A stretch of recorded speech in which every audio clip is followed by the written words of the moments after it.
GarrettSoldati.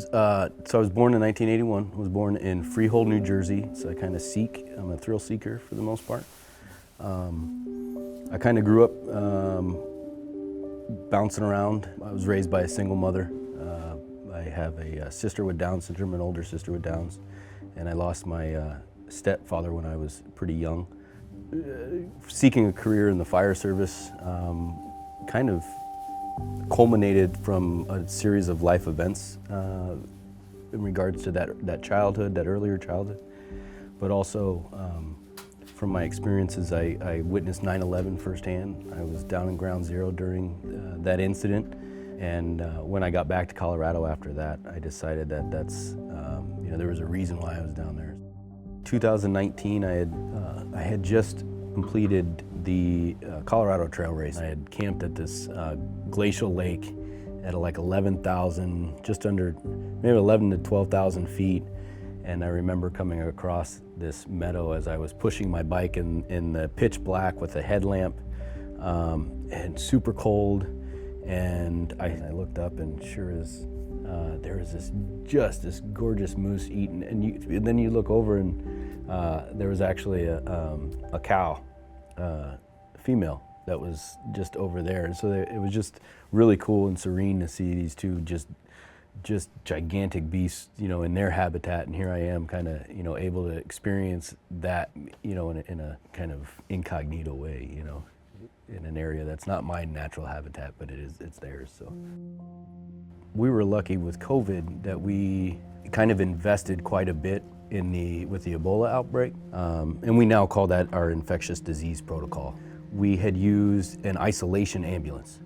So we had taken an ambulance in our fleet, and we had basically adapted it to COVID-specific incidents. And then obviously we're rationing personal protective equipment because it was so hard to get, and things like that. And then our dispatchers are wonderful people, but they would do a screening. And so they would ask, so you had an idea going into it, whether or not it was a positive screen, It might have even been the first or second case for the department.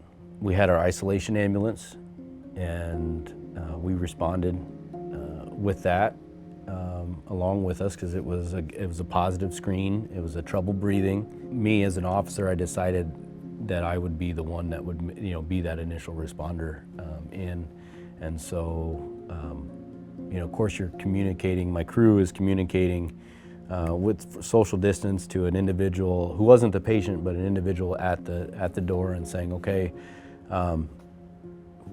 sit tight. Are they able to ambulate? Can they come to the door? It was actually a wheelchair-bound patient. But I'm back by the car because we had a whole COVID bag that had all our PPE in it. So it had a gown, basically Tyvek suit that I put on, and put booties on, and make sure my mask is on, my N95. At that time we had our paperwork was within plastic bag because how do you decontaminate paper, right? I mean, that was we got them to the ambulance, to the cot.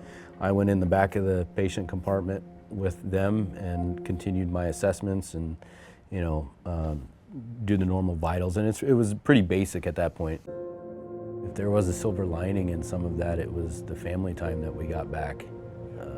My children are very active in club soccer and school activities and you name it. And it really gave us the time to really have family time and family dinners again, and not be running around, the wife going to one part of the state and me going to another, or staying home to watch the other two while one's busy with their events. So I truly enjoyed and loved that aspect of it. In fact, it was when it all came back to kind of the rat race of life as it were, then it's one of those things that I look back and I'm like, man, that was really kind of a great time.